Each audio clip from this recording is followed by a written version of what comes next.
Yeah. He's out. He's out. Yeah. Is there a starting lineup without him, or you know, wait on that? What do you think, Chris? I think we stay consistent. All right, I'll wait. but Zoo's out. Anybody else out tonight? Zoo, Kawhi, and Serge. So Zoo obviously is the thing what he drove in the third quarter. And got fouled, knocked down. Yes, ma'am. Yeah. Came down. Do you have any idea then? Or? I mean, I saw him pulling and tugging at it, but he said it was okay. He kind of played through it. I just think it was more so adrenaline than anything. But, yeah, but hopefully he'll get better, but he's out tonight. Obviously, he's been your Iron Man all year, right? Like he every year, not just this right? year. Yeah, Exactly. You know, every year. So, you know, if he's out, then it's pretty significant, you know, for him to be in pain. So we'll see after this game and kind of go forward from there. Does that mean we can see DeMarcus tonight? Yes, sir.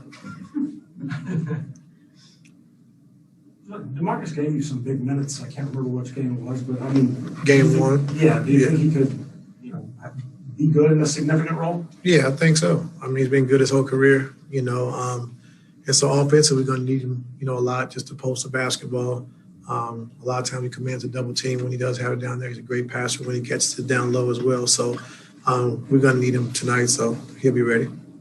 Hi, with you guys playing such heavy minutes, Reggie, PG, before, how are you monitoring the minutes to make sure you can try to keep them fresh?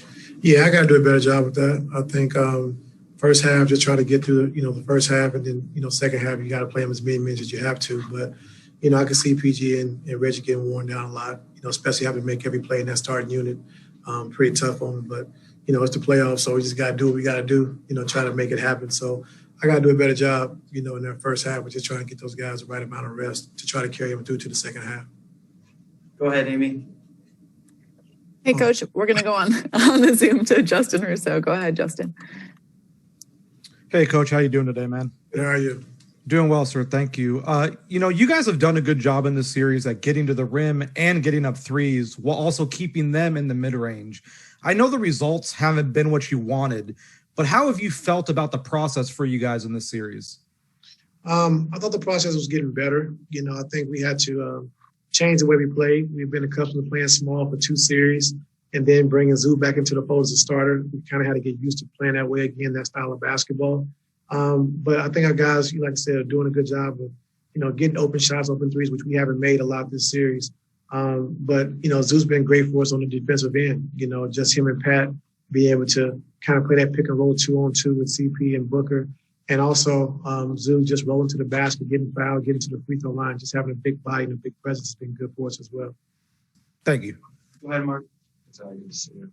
Considering Kawhi's obvious value to you guys, what have been your takeaways during his absence? Like, what things you think the guys have done relatively well to compensate versus things that you feel like have really left you guys vulnerable?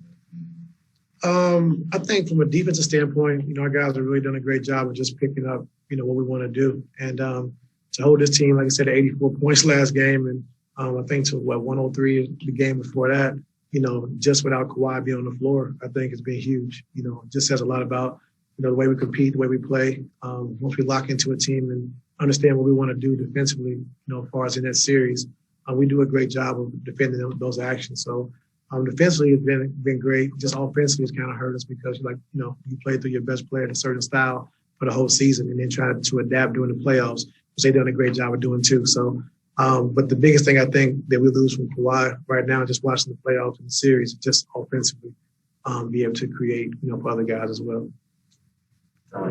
You talked before about how pressure is just not really a thing that you kind of capitulate to. And so, like, how have you kind of, like, held on to that even throughout all the ups and downs of this postseason run, guys being out, being in deficits? Like, how have you kind of balanced that out and just kind of kept yourself up during this time? I just think just having a resilient team. I just think the way our guys bounce back, you know, after tough times and the way they play and compete every night, you know, our coaching staff has done a great job of just, you know, weathering the storm, sticking with it, staying positive, you know, and always being there for these guys when guys want to work out, just being an outlet to talk. And our staff has been great with that all season long. So, like I said, the pressure for a game that you love to play really doesn't make a lot of sense to me. But our guys come out and compete, you leave it all on the floor, and you live with the results. Is that all like something that you just kind of rely on just the team for, in terms of like just it's basketball, keep your basketball, and everything else just worry about that later? Yeah, I mean, just go out there and perform at the highest level you can. Compete every single possession. No plays off. And then when you do that, you can live with the results. But our team has been resilient all season long, like I said. We talked about adapting and adjusting all season long, which they've done. And we know we're in a tough spot right now, but, a lot of us guys growing up was in a tough spot growing up as well. So we've been through a lot, and this is no different. So, obviously, you and Monty both been impacted by Doc. I'm just curious, what do you see in Coach Williams mixing and Coach Davis? I think his poise is, for one, never up, never down, just stays even keel, which is great for your team. Not panicking in big moments.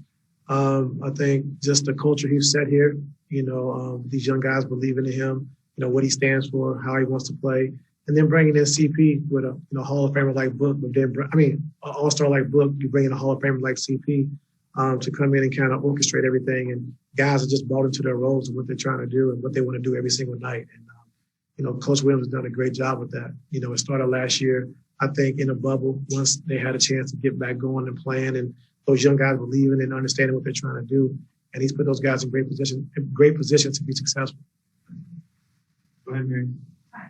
When you guys got together two rounds today, obviously you guys have been back to the ball often this postseason, but how did today feel? How did the guys react?